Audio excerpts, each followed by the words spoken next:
नमस्कार. रोकठोकला आपलं स्वागत. मी डॉक्टर उदय निरगुडकर. प्रेक्षक, छगन भुजबळ कुटुंबीय कसे वादाच्या भोवऱ्यात सापडलेत आणि त्याबद्दल आपण सविस्तर अशी एक काल रोकठोक चर्चा केली होती. करोडो रुपयाच्या मनी लॉन्ड्रिंग प्रकरणी समीर भुजबळांना काल अटक झाली. त्यानंतर भुजबळांचे आर्थिक व्यवहार यावरची या अनुषंगाने झाली ती चर्चा होती. या चर्चेच्या मुळाशासाचं जे एक वेगळं नवं मॉडेल महाराष्ट्रापुढे आलं ते मॉडेल या बांधकामाच्या बदल्यात विकासकाला मिळणार होता एक भूखंड. यापूर्वी असं मॉडेल राज्यात कधी अस्तित्वात होतं का, की कुणाच्या फायद्यासाठी कुणीतरी नवीन मॉडेल पुढे आणलं. त्यातून घडला तो एक कथित महाघोटाळा आणि या घोटाळ्यात राजकारणी, विकासक आणि अधिकाऱ्यांनी हात धुवून घेतल्याचे आरोप सुरू झाले. महाभारतातल्या एखाद्या सिरियल सारखी गौडबंगाल असलेली ही नवी भ्रष्टाचाराची सिरियल मग महाराष्ट्रात गाजू लागली. मुळात 52 कोटीचं असणारं महाराष्ट्र सदनाचं कंत्राट 150 कोटींवर कसं गेलं. महाराष्ट्र सदनाचं काम चमनकरांना देण्याचा निर्णय कॅबिनेट सब कमिटीने जरी घेतला असला तरी त्यांच्यासमोर आलेल्या गोष्टी तथ्य होत्या का? मग एकट्या भुजबळांना जबाबदार का धरलं जातंय? चमनकरांना हे काम देताना टेंडर मागण्यात आलं होतं का? यामध्ये कुणी कुणाला किती कोटीची कंत्राटं दिली? ही कंत्राटं दिली जात असताना प्रशासनातल्या अधिकाऱ्यांनी नेमकी काय भूमिका घेतली? चमनकरांच्या कंपनीमध्ये भुजबळांची गुंतवणूक आहे का? विदेशात खाणींची कंत्राटं घेण्यासाठी भुजबळांकडे एवढा पैसा कुठून आला? त्यांचं बिझनेस मॉडेल नेमकं काय होतं? आणि सध्या उजेडात आलेली ही माहिती केवळ एका हिमनगाचं टोक आहे का? यासारख्या असंख्य प्रश्नांचा वेध घेऊयात आजच्या खास रोकटोक कार्यक्रमात. विकासाची पार्टनरशिप.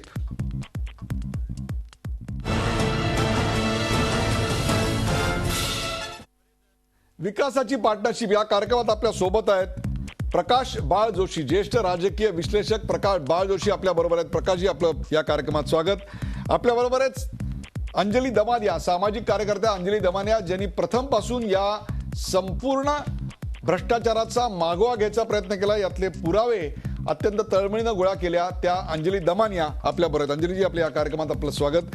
आणि प्रथमच या कार्यक्रमात असतील के.एस. चमनकर. के.एस. चमनकर हे या संपूर्ण प्रकरणात ज्यांच्यावर वादाचा एक प्रकारचा केंद्रबिंदू आहे असे के.एस. चमनकर एंटरप्राइजेसचे पार्टनर चमनकर साहेब आपल्या बरोबर. चमनकर साहेब, आपलं या कार्यक्रमात स्वागत.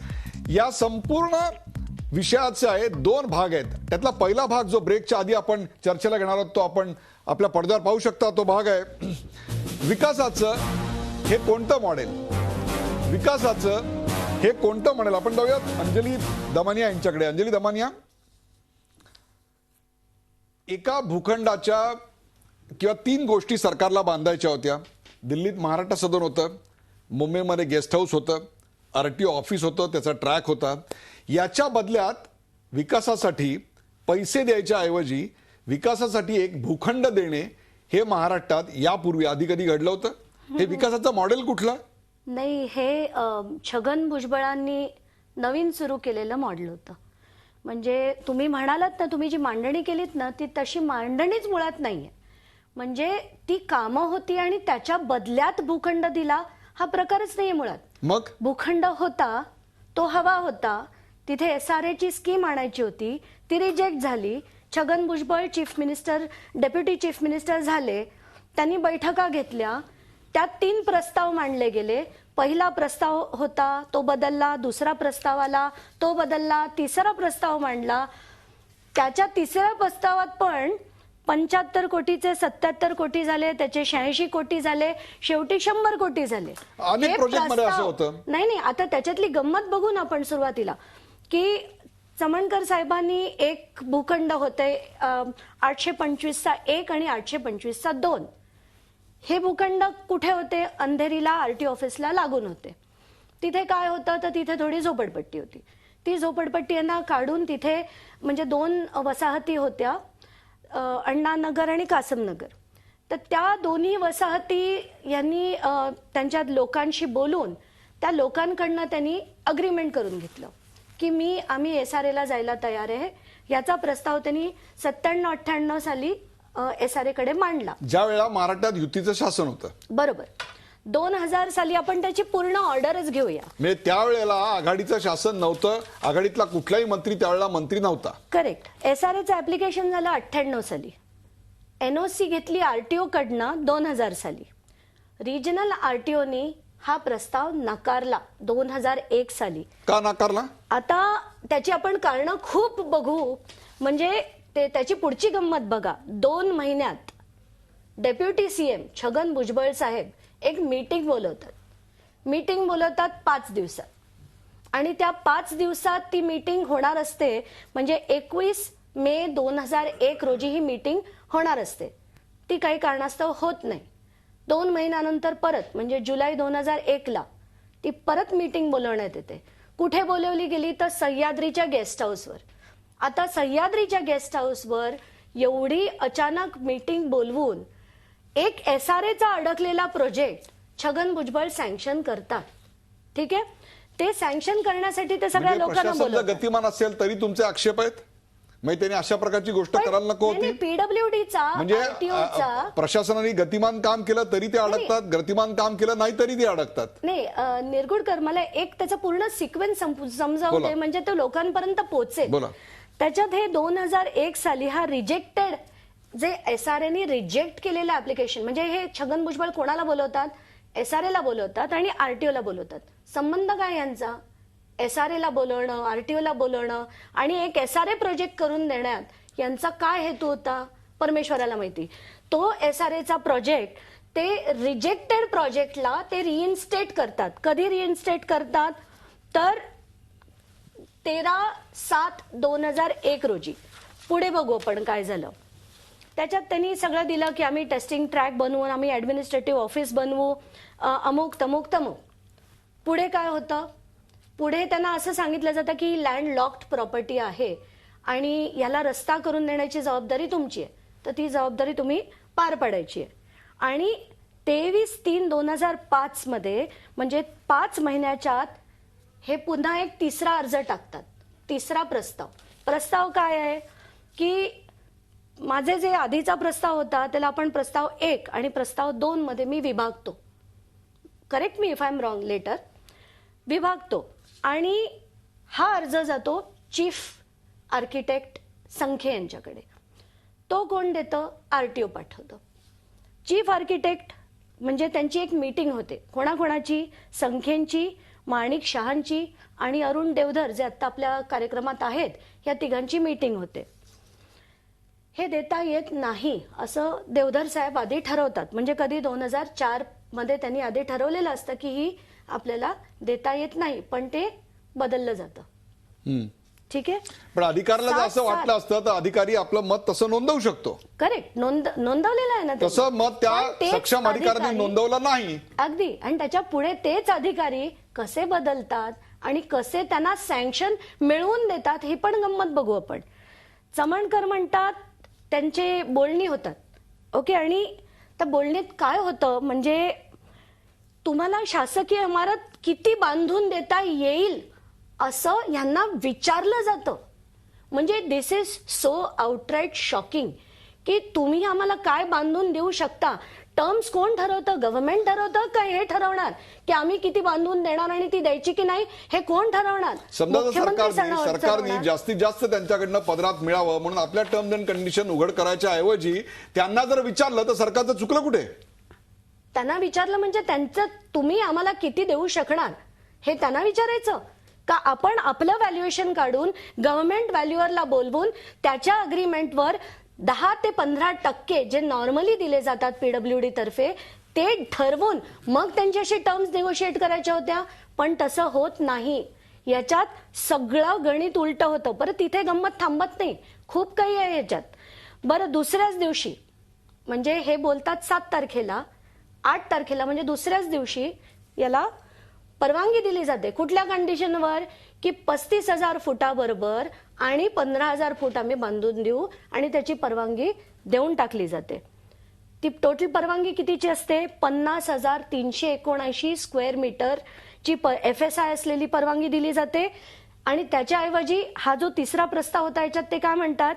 आम्ही महाराष्ट्र सदन 45 कोटीचं बांधून देऊ, RTO 10.5 कोटीचं बांधून देऊ, टेस्टिंग ट्रॅक 5 कोटीचं बांधून देऊ, इतर कामं 15 कोटीची करून देऊ. आता गंमत अशी की महाराष्ट्र सदनाचं काम हे मुळात आहे हे यांना कसं कळलं?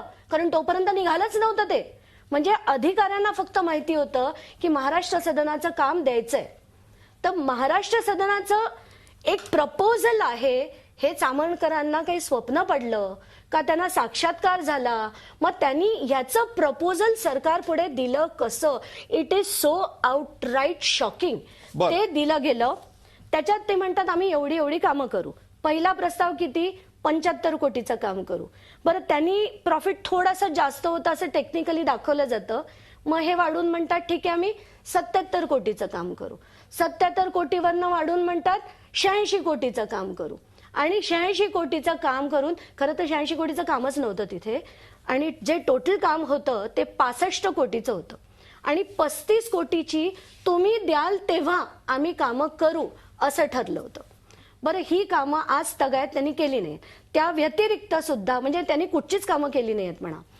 त्या व्यतिरिक्त ही जमीन म्हणजे कसं असतं, आता समजा माझा एखादा फ्लॅट, तुमचा एखादा फ्लॅट आहे आणि तुमचा फ्लॅट 10 कोटीचा आहे.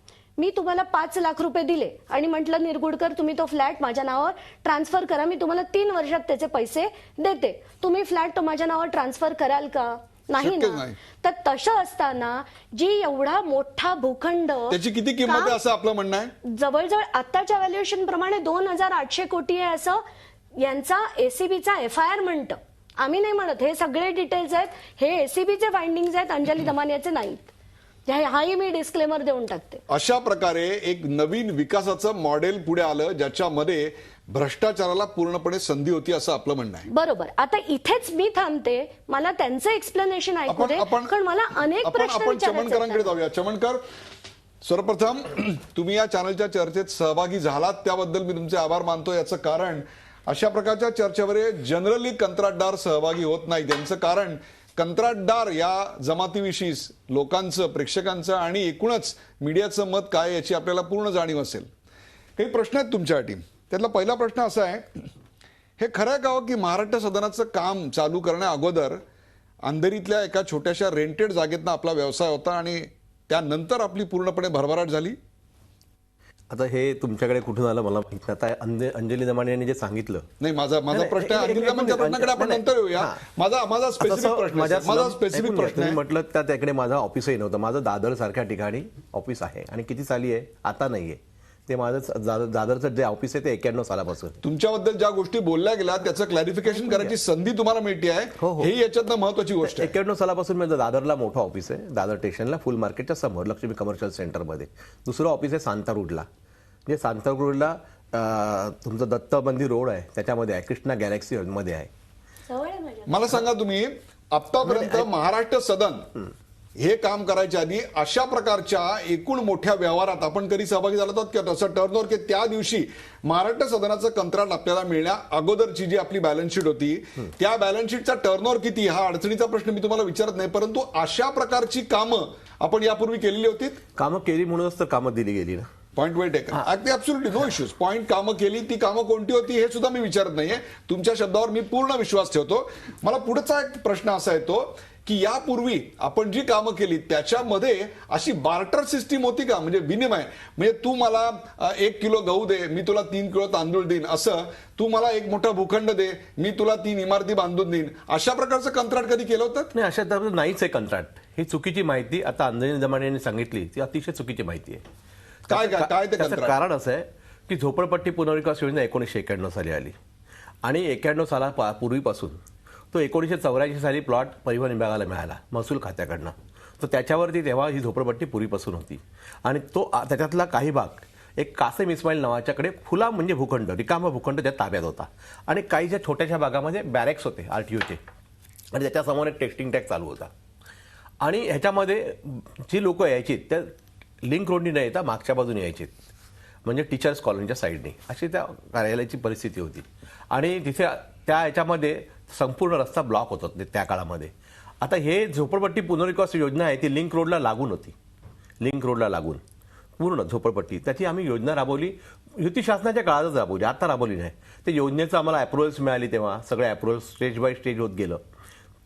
आमची ही मागणीच नव्हती, परिवहन विभागाची मागणी होती की आम्हाला हे बांधून द्या, ते बांधून द्या, ते बांधून द्या. हे तुम्हाला कसं कळलं? कोणाकडे? तुम्ही जे प्रपोजल दिलं ते तुम्हाला कसं कळलं की या भूखंडाच्या बदल्यात आपल्याला हे बांधायचंय म्हणून? झोपडपट्टी योजनेमध्ये असा नियम असतो की जो मालक असतो भूखंडाचा त्या मालकाकडनं NOC घ्यावी लागते. तो मालक म्हणजे परिवहन विभाग आम्ही परिवहन विभागाकडे एनओसी साठी हे केला, प्रयत्न सुरू केला.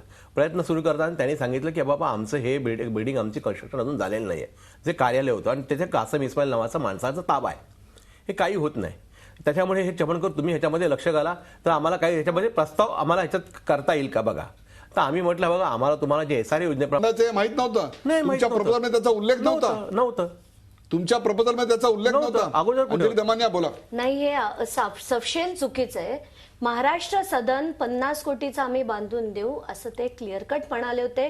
त्या व्यतिरिक्त जे मी आता तुम्हाला वाचून दाखवलं की 10.5 कोटीचं RTOचं ऑफिस, 5 कोटीचे टेस्टिंग ट्रॅक, हेही ते चुकीचं मांडलं होतं त्यांनी.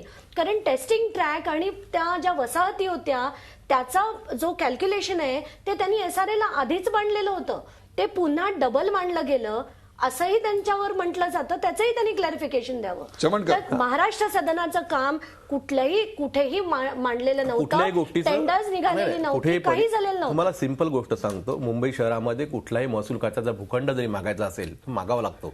सहकारी संस्था मागतात, मागितल्याशिवाय कोण देत नाही. आमचा प्रस्ताव जो होता की आम्ही तुम्हाला हे बांधून देऊ, हे त्यांच्याकडे आमचा प्रस्ताव होता.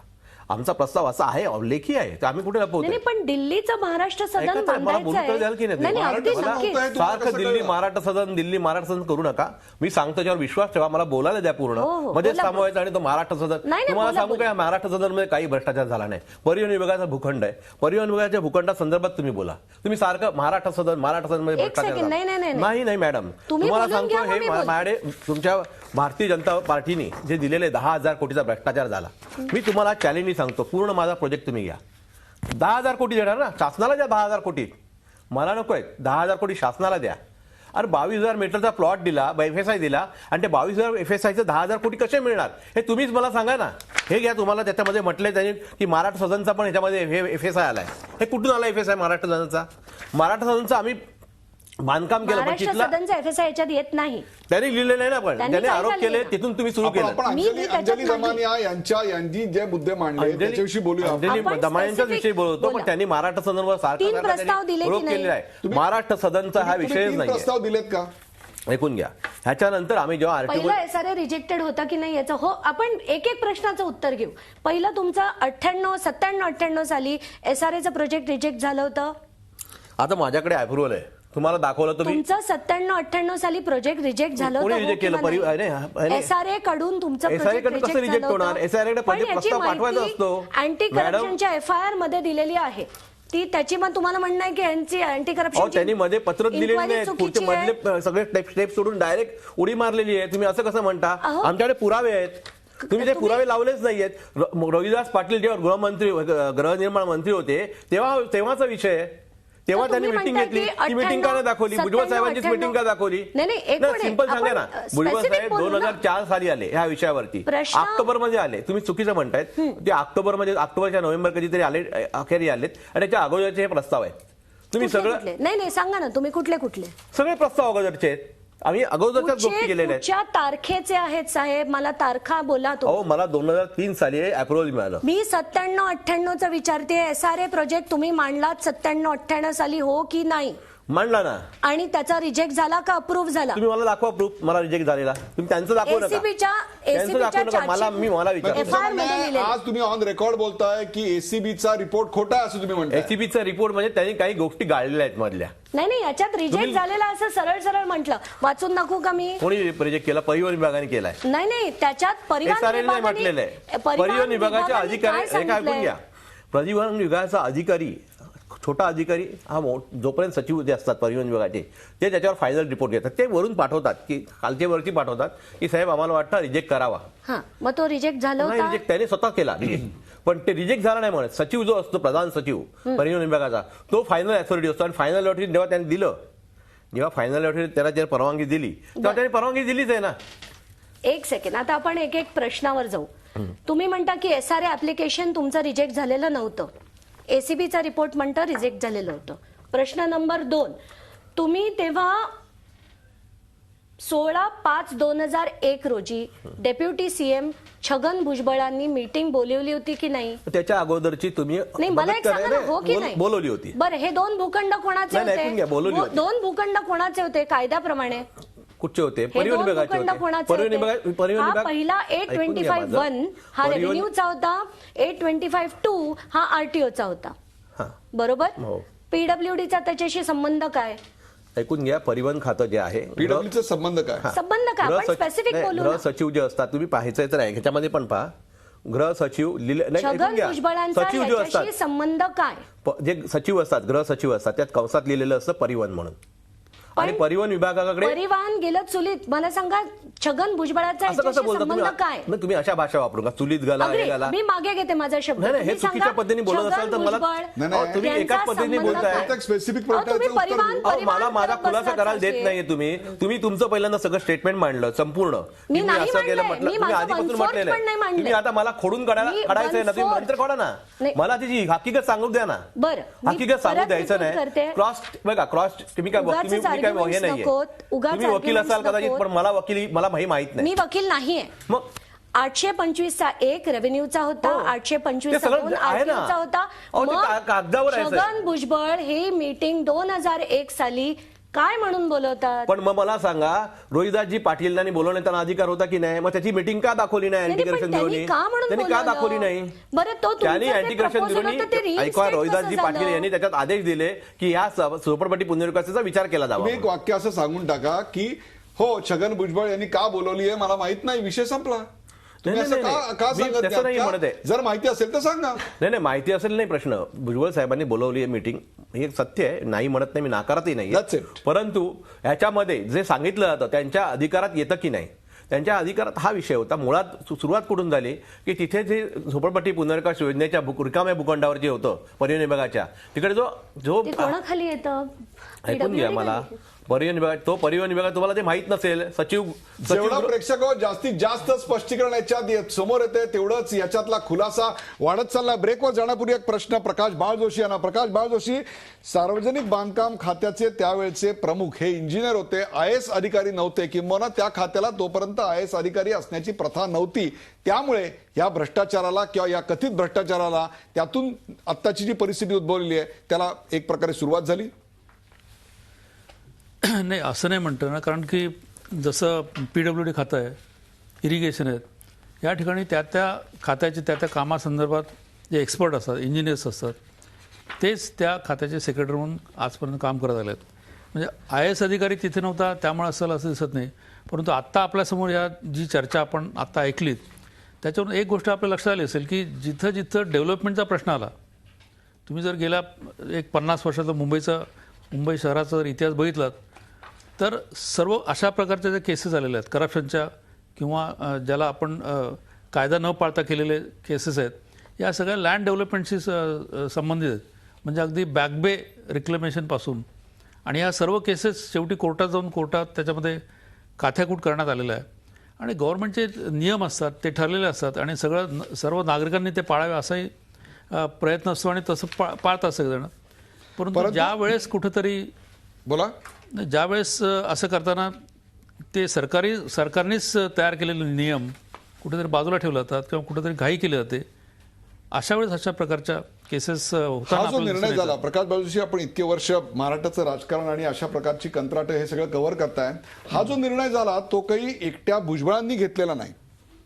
तो मंत्रिमंडळाची उपसमिती आणि मुख्यमंत्र्यांची संमती असल्याशिवाय फाईल पुढे जाऊ शकत नाही. ही वस्तुस्थिती नाही आहे का? नाही, प्रश्नच नाही. आता ज्या पद्धतीने आता शेवटी हा जो आहे हा पॉलिसी डिसिजन आहे आणि पॉलिसी डिसिजन हा एकटं डिपार्टमेंट किंवा एकटे उपमुख्यमंत्रीसुद्धा घेऊ शकत नाहीत.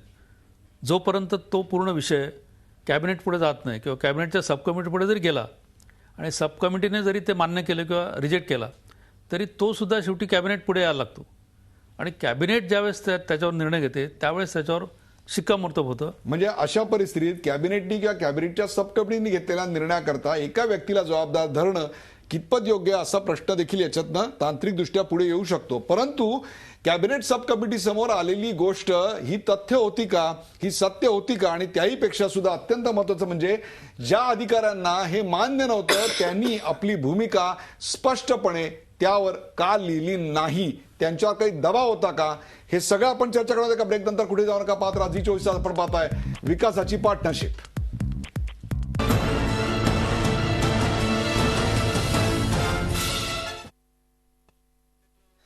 विकासाची पार्टनरशिप या विषयावर आपण चर्चा करतो. आपल्यासोबत अंजली दमानिया, के.एस. चमणकर आणि प्रकाश बाळ जोशी आहेत. या आधीच्या भागामध्ये यातल्या अनेक तांत्रिक गोष्टींचे खुलासे आणि त्या खुलास्यांवरचे खुलासे आणि त्याच्यावरचे प्रश्न आणि त्या प्रश्नांची उत्तरं अशा स्वरूपाची गोष्ट आली.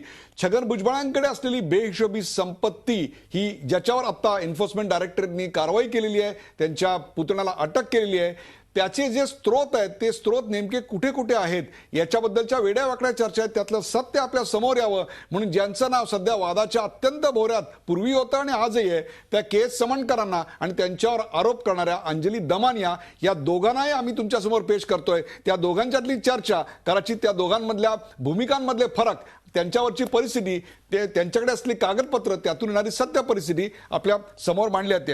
या भागामध्ये जो दुसरा मुद्दा आपण चर्चेला घेतोय तो पडद्यावर पाहू शकता आणि तो मुद्दा आहे जे समोर आलं ते फक्त हिमनगाचं टोक आहे का? जे समोर आलं ते फक्त हिमनगाचं टोक आहे का? चमणकर, तुमच्याविषयीचे अनेक वाद आहेत, ते माध्यमात आहेत, तुमच्या आजूबाजूचे आहेत, ते पसरवले गेलेत की नाही मला माहिती नाही. त्याच अनुषंगाने मी तुम्हाला एक पहिला प्रश्न विचारला जातो, म्हणजे महाराष्ट्र सदनाचं काम मिळण्या अगोदर आपली आर्थिक स्थिती काय होती आणि नंतर काय होती. तसंच आणखीन एक तुमच्याबद्दल बोललं जातं ते म्हणजे समीर भुजबळ यांच्या कोळसा व्यवहारात आपण पार्टनर आहात. या संदर्भातलं आपलं स्पष्टीकरण काय आहे? आपल्याला माहीत नसेल, मी कोणाच्याही कुठेही माझ्या लाईफमध्ये आतापर्यंत कुठे माझ्या कुटुंबाशिवाय मी कोणाचाच पार्टनर नाही आहे. माझ्या कुटुंबात सगळे जे माझे भाऊ आहेत, माझ्या भावांच्या बायका आहेत, त्यांच्याशीच धंदा करतो. कुठलाही व्यवसाय केला आतापर्यंत. माझे वडिलांपासून हा व्यवसाय समीर भुजबळ, पंकज भुजबळ अथवा छगन भुजबळ यांच्याशी कुठलाही आर्थिक व्यवहार तुमचा नाही? कुठेच नाही, कुठल्याही प्रकारचा नाही. तुम्ही इन्व्हेस्ट केलेल्या कंपनीचा त्यांच्यामध्ये कुठल्याही प्रकारचा व्यवहार नाही. अशा मंडळींना सुट्ट्यांसाठी हेलिकॉप्टर पुरवणे अथवा त्यांची महागडी हॉटेलची बिलं भरणे अशा प्रकारचे उपकृत करण्याचे उपक्रम देखील आपण जबाबदारीनं पार पाडलेत असं बोललं जातं. त्याविषयी काय म्हणाल? मी असं कुठलंच काम केलं नाहीये. असं कुठलंही काम केलेलं नाहीये.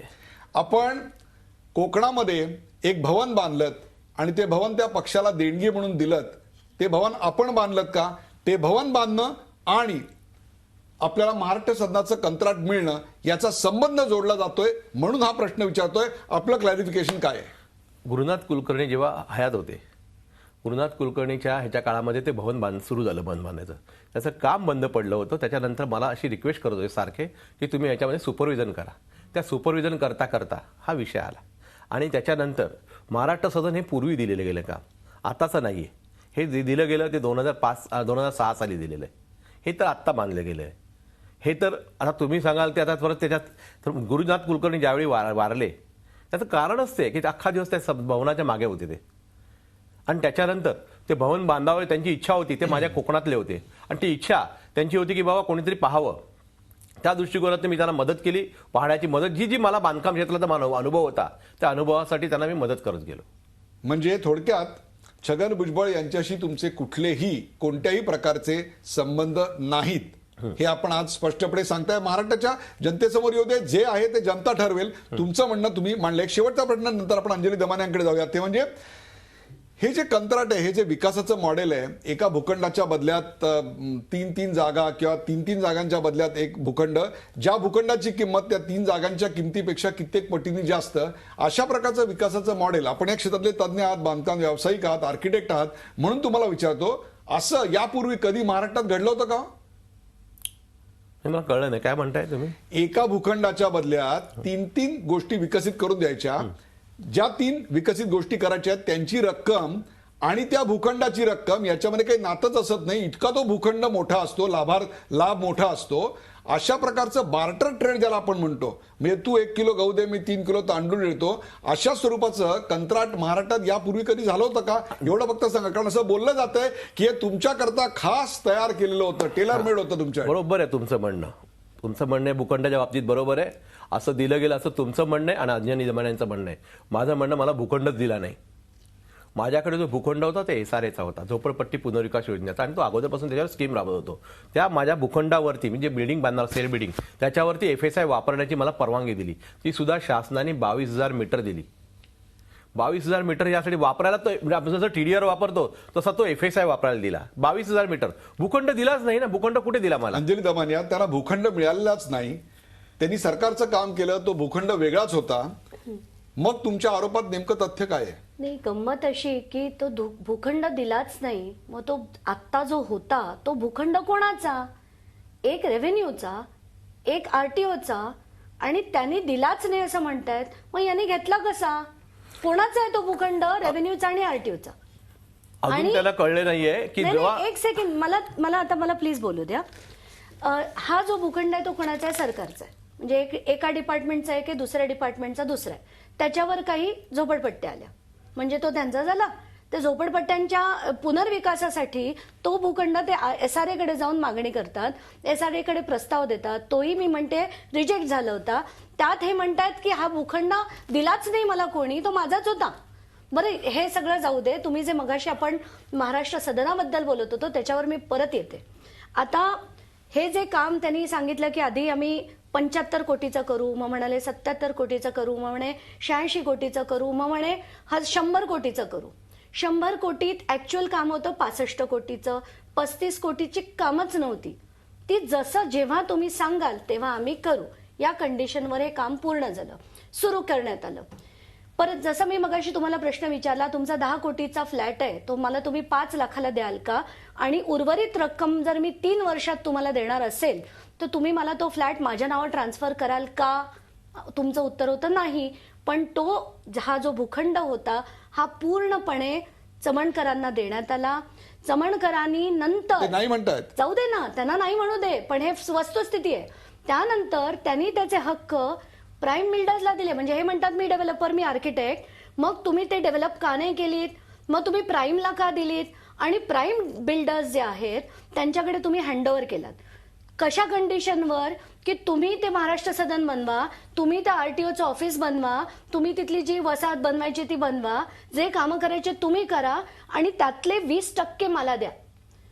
म्हणजे खर्च काय यांनी केला? 1.5 दमडीचा नाही, पण 20% त्याची त्या भूखंडावरच्या प्रॉफिटवरची त्यांना जो मिळणारा त्यांनी फायदा सरकारी होता. कंत्राट मिळवलं, त्यांनी सरकारी कंत्राट मिळवलं, म्हणजे त्यांनी मेहनत म्हणजे केली की. हो ना, मेहनतीचं. मग याच्यात मला सांगा, पहिलं जर कंडिशन अशी असते PWDच्या कॉन्ट्रॅक्टमध्ये की मी जर तुम्हाला 100 कोटीचं काम असेल तर तुम्ही त्याच्यावर 15%च्या वर कमाल, किमान नाही कमाल फायदा तुमचा 15%च्या वर होता कामा नये. असं असताना मग यांनी जर सरळ सरळ पहिल्याच 3 महिन्यात जर 20% परत घेतले असतील, याचा अर्थ त्याच्यात 20%च्या वर प्रॉफिट होतं. तिथल्या तिथे हे मोडायला हवं होतं, पण हे मोडलं नाही. ते जाऊ द्या, पुढे ऐका. म्हणजे इथे थांबत नाही ते. आपण एकेका प्रश्नाची उत्तर घेऊया. नाही घेऊया ना. पण प्राईम कडे जातं आणि प्राईम शेवटी हे लार्सन अँड टुब्रोला विकतं. आणि त्यात लार्सन अँड टुब्रोला किती रुपयाला विकतं? 801 कोटी रुपयाला. आणि त्यातला किती भाग पूर्ण नाही, त्याच्यात चमणकरांना मिळणार होतं, त्यात प्राईमला मिळणार होतं, आणि उर्वरित भाग जो आहे त्याची किंमत 801 कोटी रुपये झाली. म्हणजे हे काम जे 65 कोटीचं केलं गेलं ते कितीला पडलं शासनाला? आणि ह्याचं एक्सप्लेनेशन आता त्यांनी मला द्यावं. मी पुढचे बॉम्ब टाकते. तुम्ही बॉम्बच टाका, तुमची माहिती चुकीची आहे.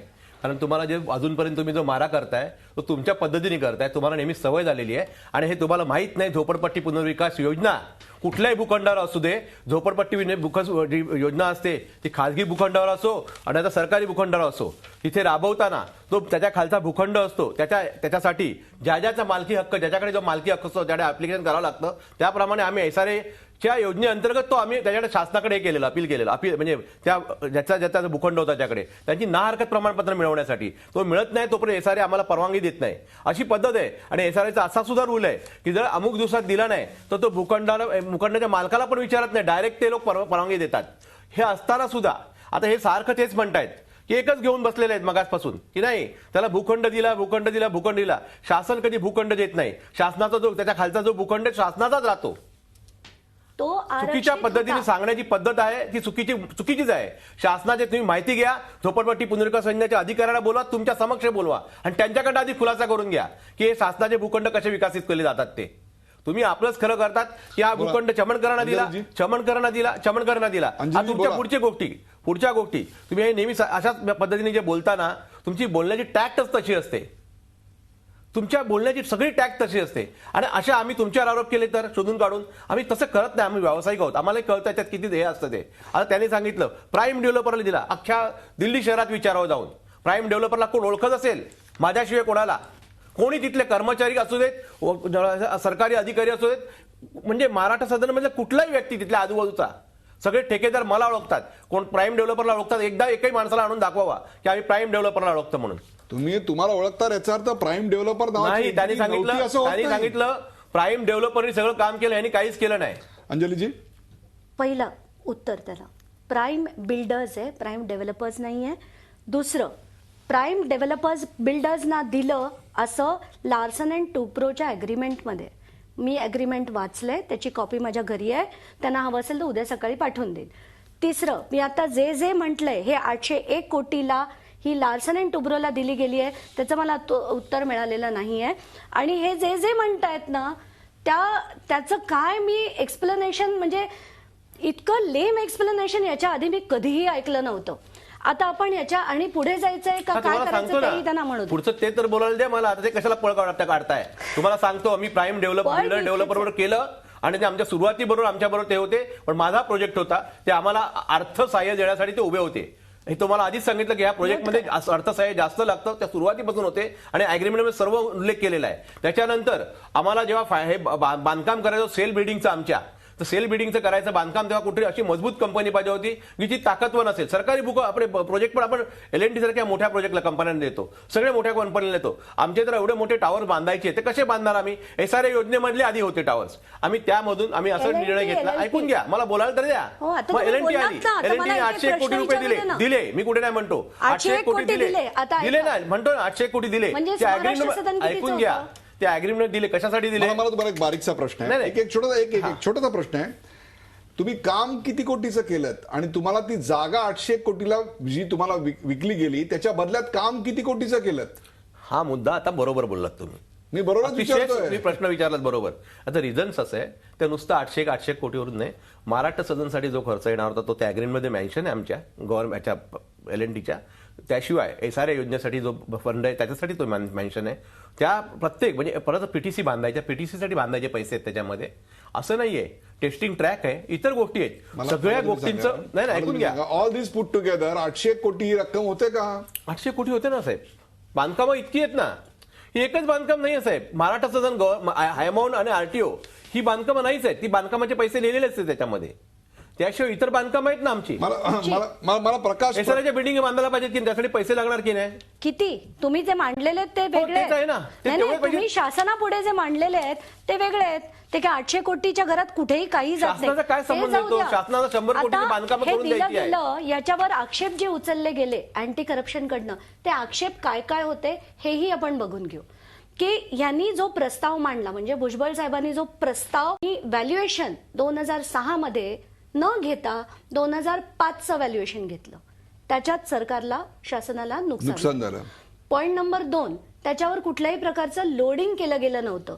30% जे बिल्डर लोडिंग करतो ते 30 ते 35% याच्यात धरलेले नव्हते. व्हॅल्युएशन मध्ये कसं कसं कमी दाखवलं याच्याबद्दल बोलते.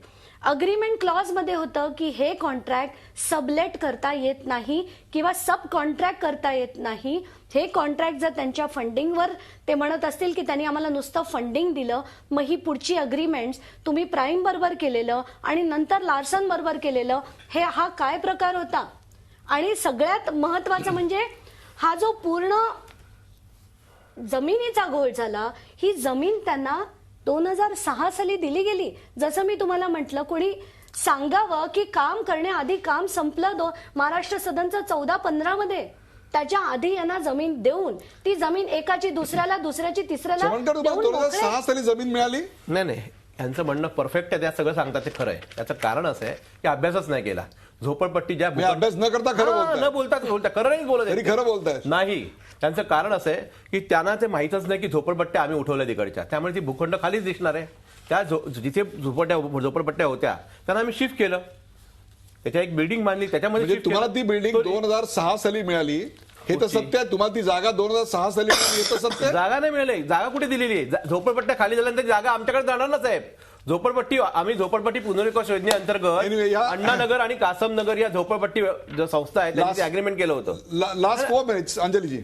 नाही मला त्यांना बोलून घेऊ दे. लास्ट 2 मिनिट्स मला नाही, मी सांगतो ना तुम्हाला, ह्या पद्धती सांगतायत ते सगळ्या गोष्टी सांगतायत. भूखंड मिळाला, 801 कोटी रुपये मिळाले, पण बाकीची कन्स्ट्रक्शन करायची ते विसरायचंय. त्याला फक्त मराठा सदन करायचंय. आणि ऐकून घ्या, हायमाउंट आरटीओ ही सगळी बांधकामं आम्ही केली ना. पहिल्यांदा सुरुवातीला त्या सगळ्याची किंमत 801 कोटी होती असं जाहीर करा. Estimate त्याची 100 कोटीच होती. त्या अग्रीमेंटमध्ये स्पष्ट झालेलं आहे. तुम्हाला सगळ्या अग्रीमेंटमध्ये म्हणेल. शासकीय आता काय म्हणाले, आता त्यांनी म्हटलं की कंत्राटामध्ये असं म्हटलंय सबलेट करता येत नाही. बरोबर आहे. गव्हर्नमेंटच्या कंत्राटामध्ये म्हटलंय. गव्हर्नमेंटचं अग्रीमेंट कुठलं आहे? मराठा सदन बांधून द्यायचं, हायमॉन बांधून द्यायचं, आरटीओ बांधून द्यायचं. त्यात माझ्याच नावावर आहे ना ते प्रोजेक्ट, मी करून दिलेलं आहे. माझं खाजगी कामं आहेत ती त्यांच्याशी काय संबंध? स्लमची काही संबंध येत नाही त्याची. आता मला मांडू द्या. आता शेवटचे 2 मिनिटं आहेत ते मला मांडू द्या.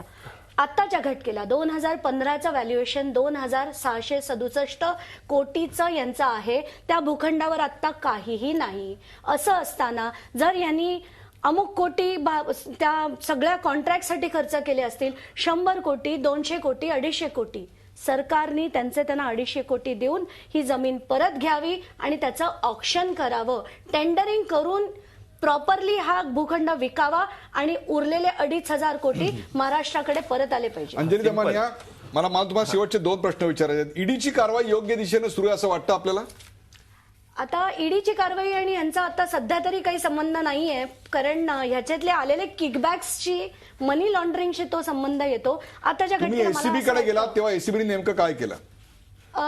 काहीच नाही. म्हणजे आम्ही एक पहिलं पत्र जे लिहिलं होतं ते ऑगस्टमध्ये लिहिलं. 1 ऑक्टोबरला मी रिमाइंडर लिहिलं. त्यानंतर काहीच झालं नाही म्हणून शेवटी एसीबीचा आत्ताचा जो तपास आहे तो नेमका कोणत्या स्टेजला आणि पुढे काय अपेक्षित आहे? 5 डिसेंबरला सीएम कडनं त्यांना परवानगी मिळाली आहे की तुम्ही चार्जशीट फाईल करा या केसमध्ये. आज सगळ्यात ती चार्जशीट फाईल झालेली नाही. त्याचं कारण काय असं वाटतं आपल्याला? आता एवढा FIR एवढा दणदणीत, आणि हे सगळं मी जे आता म्हटलंय हा एसीबीचा FIR बोलतोय. अंजली दमानिया थापा ठोकत नाही, हे चमणकरांना सांगते मी. नाही, आणि मला एवढंच म्हणायचंय की जसं जसं जे मी मांडलं ती वस्तुस्थिती आहे, ह्याच्यातला एकही शब्द माझ्या पदरचा नाही. प्रकाश बाळ जोशी, यापूर्वी अशा प्रकारे कंत्राटं दिली गेली होती असं वाटतं आपल्याला?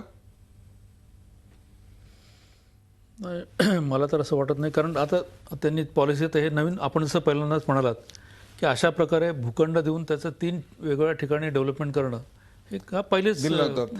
जर एखाद्या अधिकाऱ्याला हे मान्य नव्हतं तर त्या अधिकाऱ्याकडे आपलं विरोधी मत नोंदवायचा अधिकार होता. या संपूर्ण प्रकरणात जे अधिकारी होते त्यांच्याकडे ही मुभा होती की भले आपली बदली होईल फार तर, परंतु त्यांनी ते नोंदवलं नाही. हे देखील सत्य नाही. आता आपण जी चर्चा केली, दमाण्यांनी जे मुद्दे सांगितले त्याचप्रमाणे यांनी जी उत्तर दिली, याच्यावरून एक गोष्ट निश्चित आहे की जी सुपरवायझिंग अथॉरिटी असते, म्हणजे शेवटी गव्हर्नमेंटची ती प्रॉपर्टी आहे, मग ती कशा प्रकारे दिली पाहिजे त्याच्यावर लक्ष ठेवून ते पूर्णपणे त्याचं व्हॅल्युएशन काढून काम देणं किंवा काम करून घेणं, ह्याच्यामध्ये टोटल फेल्युअर झालेलं आपल्याला दिसून येतं.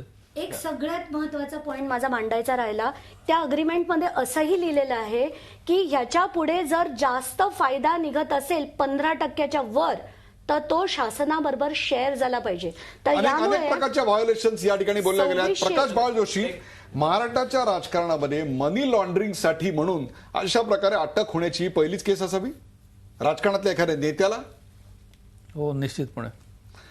प्रेक्षको, भ्रष्टाचार हा सर्वव्यापी आणि भ्रष्टाचार सगळ्यांनाच हवासा वाटत असतो, आणि तो कसा वाटत असतो आणि तो कसा, ही तांत्रिक गोष्ट असते. कदाचित हे पाहणाऱ्यांना एखाद्या चित्रपटासारखं धाड होईल असं वाटत असतं. भ्रष्टाचार हा असा एखाद्या चित्रपटासारखा खडखड उघडता येत नाही. याचं कारण भ्रष्टाचाराचा पैसा म्हणजे पक्वान्नाच्या ताटासारखं असतं. भ्रष्टाचार उघड झाला की तोच पैसा गळ्यातलं हाडूक बनतं.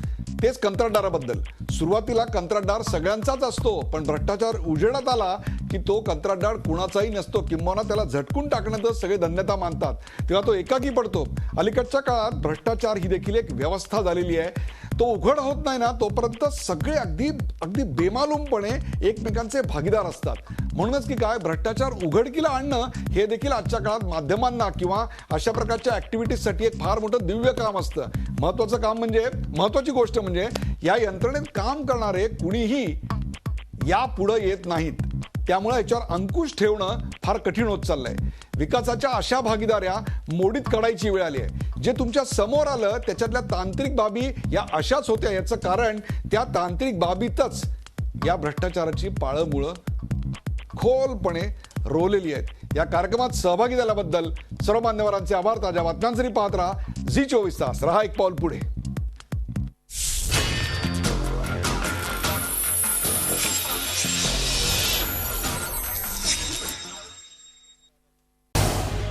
झी 24 तास रहा एक पाऊल पुढे.